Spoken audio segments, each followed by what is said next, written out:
Malawi muno tili ndi andale amantha kwambiri amene amaona chilungamo koma amalephera kuchinena chilungamocho chifukwa cha mantha makamaka akasekeredwa m'maso mwawo ndi ndalama ndi zonona zimene amaziona m'boma.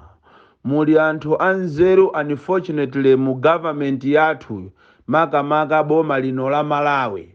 Muli anthu anzeru amene timatha kumawaona amadigiri yawo koma amati akafika kubomako malo momwe akaime pa chilungamo amachisiya chilungamo chija ndikumachisekereza ndikumangoyang'ana Malawi akuzunzika. Chimozimozinso kuno ku Malawi tiliso ndi maactivist anzeru kwambiri koma amasankha kusayima pa chilungamo kumanenazo kuti azikomesa boma kumukomesa president kukomesa nduna zace akuchiona chilungamo kuti ndicho kuti ku Malawi kuno kuli mavuto anthu akuzunzika fuel anadula zinthu zinadula ngakhale sugar amene wadula china chilichonse ndichosokonekera kuno ku Malawi salary ya anthu ndiyochepa komano maactivist ambiri amasankha kusayima pa chilungamo amafuna kuti aziteteza amene akuona ngati ndi president amene akulamulayo ndi cholinga kuti iwo azidya bwino mimba zawo zizikhuta. Ine ndine munthu mmodzi mwa anthu amene sindimafuna zachibwana ndipo ndikafuna kuyima pa chilungamo ndimangoyima sindimayang'ana kuti uyu ndi wakumpoto uyu ndi wakumwera uyu ndi wapakati uyu ndi wa Eastern Region. Sindiyang'ana kuti uyu ndi Mtumbuka uyu ndi Ngoni uyu ndi Nsena uyu ndi Mulomwe ndimangokhazula basi. Sindiyang'ana kuti uyu ndi wa Livingstone ya Synod uyu ndi wa Nkhoma Synod wa Katolika anapuse kapena iya imachalichi yawa omafuula wa mapente ayi ineyo ndimangoyima pa chilungamo ndipo ndizapitirira kuyima pa chilungamopo pakana ndithu dziko lino lizachoke m'manja mwa anthu a Satana amene akuzunza anthu Malawi muno mu zina la upresident mu zina la unduna mu zina lolamula. Uthenga wanga mama wa uno ukupita kwa achimwene yanga a Timothy Ntambo amene anali ndi press briefing izulo mu mzinda wa Lilongwe kunena kuti achimwene ine ndimakukondani kwambiri ndipo ndikufuna kuti amene amakuziwani nambala yanu akupasireni uthengawo kuti ukuchokera kwa ine Boni Kalindo. Timothy Ntambo anali munthu mmodzi mwana wa kuno ku Malawi amene anakondedwa ndi Amalawi makamaka nkhani yoyimirira Amalawi mu nthawi nyengo imene amadusamo Amalawi yovuta mu ulamuliro umene uja wa Malemu Bingu wa Mutharika komanso ulamuliro wa Peter wa Mutharika.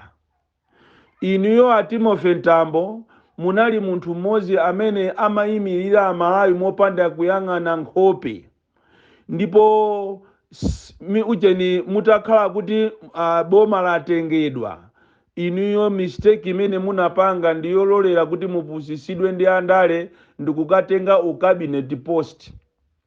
Pamene paja achimwene ndi pamene munalakwisa inu chifukwa inu simukanakhala mmodzi mwa iwo mwa anthu andale chifukwa already pamene paja munachita divide allegiance yanu kapenanso munapita inu kumeneko mukanakapitirizabe kuwayimirira Amalawi koma mutapita kumene kuja munayiwalira kuwayimirira Amalawi ndipo mmalankhula zabwino za Tonse Alliance ngakhale mmadziwa kuti iniyo ndinu activist because an activist is always an activist and it is true that you are not supposed to hang up your boots. Lero mukamabwera ndikumanena kuti boma la Chakweralo sili kuchita bwino ine ndikukususani kunena kuti kwa inuyo mukanayenera kubwera kuzangowauza Amalawi mawu owapepesa chifukwa choyambirira simukanalankhula zimene mwalankhula zija choyambirira mukanapangisa press conference yowapepesa Amalawi pa zimene inu munapanga kuwathawa Amalawi ndikukajoina andale ndikumayimba nyimbo praise song ya Chakwera ndi alliance yanu ndikumaona ngati zili bwino. Lero tu anthu akhoza kukuchitani mistaken kunena kuti mukulankhula zonsezi chifukwa chonena kuti inuyo anakuchosani mu cabinet. Chifukwa ti zimene mwapanga ziloli zija ndi chimozimozi kudya mitanda 6 ya nsima kenako ndikuzama mtukwana mkazi wakuphikirani kuti iwe mkazi uyo sumatha kuphika. Ndi zimene mwapanga ziloli zijatu. Ndi chimozimozinso kumene koko ku kabinetiko kuli anthu anzeru, ma ministers anzeru, kuphatikizapo vice president, kuphatikizapo so president yo, kuphatikizapo ma cabinet ministers ambirimbiri anzeru, koma mmasankha kapena akusankha kusanena chilungamo pamene amalawi akukumana ndi mavuto osiyana-siyana. Ine ndinkayembekezera kuti Timothy Ntambo amene ndikumuzi waine mchimweni wanga waine amene amati akayima ziko ndikumanjenjemera anthu ndikumaziwa kuti yes mwana wa Ntambo waima ndipo akulankhula. Iniyo kumene kuja mukanayimako pa chilungamo mongaso imene ine nimapangira 2014 ndili ku parliament. Ine nimayima ku government side konko muwafuse anthu ndikumali bandula boma lolo kulipangiranso mademo boma lomwero chifukwa chokuti ineyo nabadwa kuti ndikhale activist. Ine si politician. Ndipo system imandikana system ineyo ya anthu andale. Ine nimangoyima pa chilungamo pamene ndachiona kuti ndi chilungamo. Olo nditati ndalozedwa kawiri ndikubwerera kundale ndikuziwa kuti sindikachedwa konse chifukwa system iyo imandikana. Chimozimozinso inu mukanadziwa kunena kuti ndinu activist mukanapitiriza kuwayimirira amalawi ndikumazuzula boma pamene sili kuchita bwino. Koma munasankha kukhala pe ndiye lero mmene ucabinet minister watha mukubwera kwa amalawi so lero ndikumazalankhula za zonyasa za Mutonse Alliance. Komanso kuti mwina malangizo ena amene ndingakupaseni ziloli jatu kunali bwino mukanangokhala osapangisa press conference chifukwa mwaziputira mabala amene anapola kale ndiye mwakhala ngati mwasusula mwa anthu m'mitima mwawo. Mukanayamba ndikupepesa kuti ine ndakulakwirani amalawi ndinapanga izi choncho ndikufuna mundikhululukire kuti ndibwerere. Komatu lero munati muyitanise mademo palibe ati atuluke. Izi ningokuuzani mwina nkutheka kuti anthu ena akuuzani kuti Boni Kalindo amakudani, Boni Kalindo mumude. Inuyo mukhoza kundida inde koma ine ndikufuna ningokuuzani chilungamo. Tiyeni ifeyo achinyamata tisamalolere zopusa zimene akupanga andale. Akulu okuti anatha kale zaka zawo akuyenera kuti akakhale ku nyumba azikakandidwa ndi azizukulu wawo ndi amene akuyendesa boma linde awo akuti zunzawa.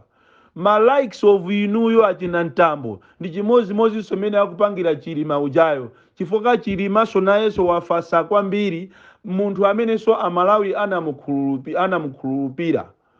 Anthu anamukhulupira kwambiri uje ni Chilima ujayo. Kuli anthu kumene kuja ma cabinet ministers ena azinzanga so aine amene anayenera kumayima pa chilungamo ndikuuza ziko ilili kumuuza president kuti you must pack up and go. Lero you are coming at an 11th hour kwa Malawi.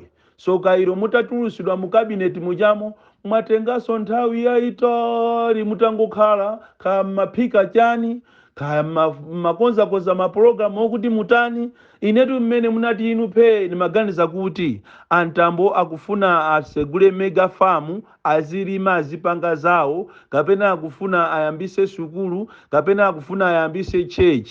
Ine sinaziwe kuti mukuganiza maganizo kuti mubwerere pa ground muzizapanga so zanu zija. So kairoso zolija munabwera nokha chifukwa paja maenda atu awiri ndi nzanu. Kodi nzanu uja mamusiya kuti chifukwa zimenja zikanakhala zabwino kuti inu anthu inu mukuona di kuti mboma musimuli bwino ndiye kuti zolija mukanakhala ndi nzanu ujatu. Koma nzanu ujaso panalibe kusonyeza kuti anthu inuyo system ya MCP inakumezani. Pamene pajapo muvomerezani kuti inuyo mwamezedwa limodzi ndi nzanu ujayo munamezedwa ndipo simungalankhule choyipa china chilichonse.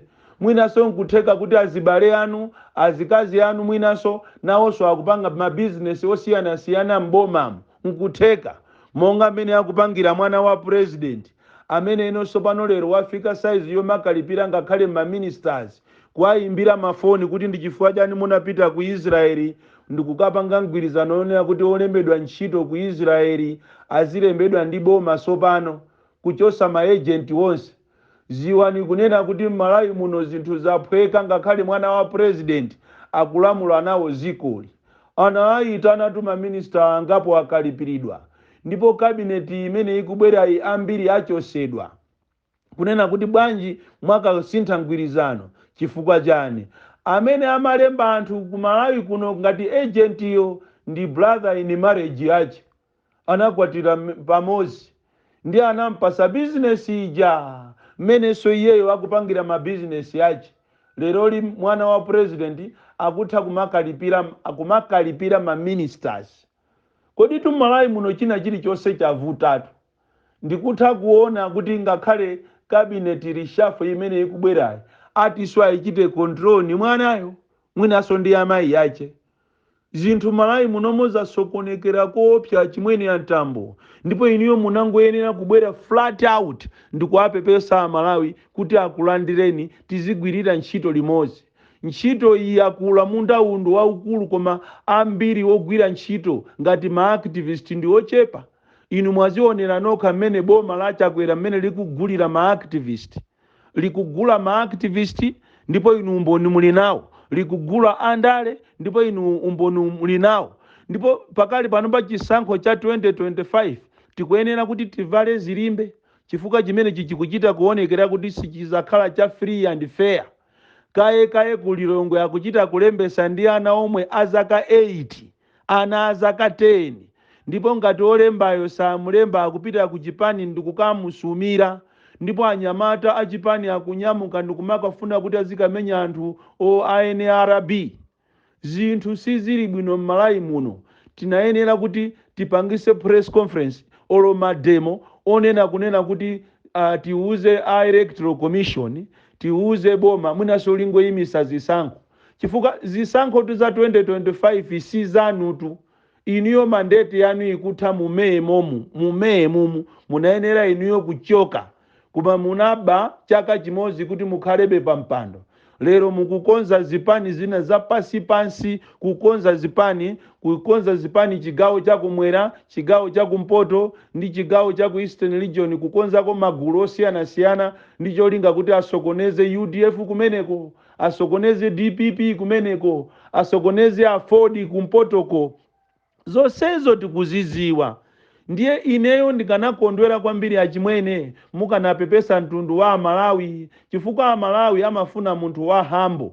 Koma mmene mwapangira zolija zikuonekatu kuti komanso even structure yanu mukamanena kuti iniyo simayimirira mtundu, nanga pamene pachatu kunabwera mtundu umodzi munakhala ngati iniyo ndinu akwaya akumpoto munabwera kuti muzacheze. Musasokoneze mtundu wa anthu akumpoto. Atumbuka ndi anthu okonda dziko lawo. Atumbuka amapezeka kwina kulikonse kuno ku Malawi. Atumbuka ndi anthu okondana, anthuso okonda dziko, ngakhale dziko silimakukondani, ngakhale dziko silimafuna kuti atumbuka azalamule. Koma inutu pamene munafika mtambo paja munafika pokuti dziko lino mukanakhoza kukhala president, koma munalakwisa kukajoyina andale. Lero kumene kujako kundale kuja mwakhalako mwadajia kumene kuja sausage. Nderero ndi pamene mukubwera atani 11th hour, tears for mom, too late. Lero ndi pamene mukubwera ndikumanena kuti ujina aruta continue iyo. Pepesani kuntundu wa Malawi akulandireni. Pa ground patikufuna anthu ngati inuyo Timothy Ntambo.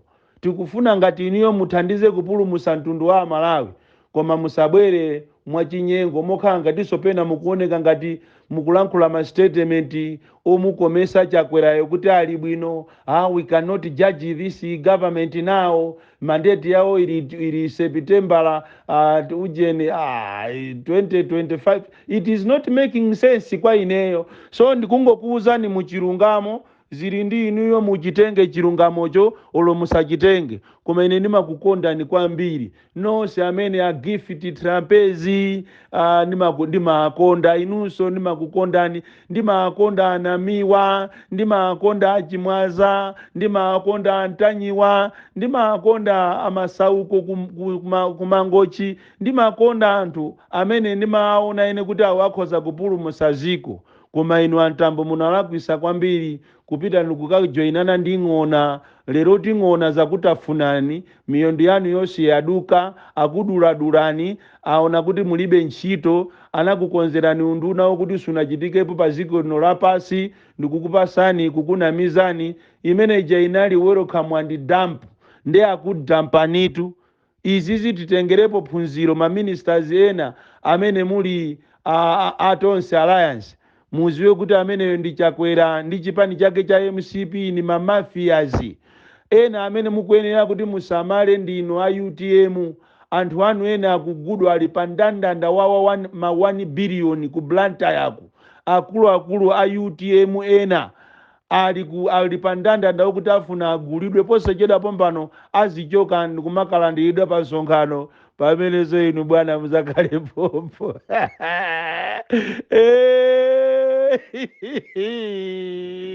Koma Malawi ndi dziko lokoma kwambiri. Moni Kalinda the DC mwana wowo chakwambiri.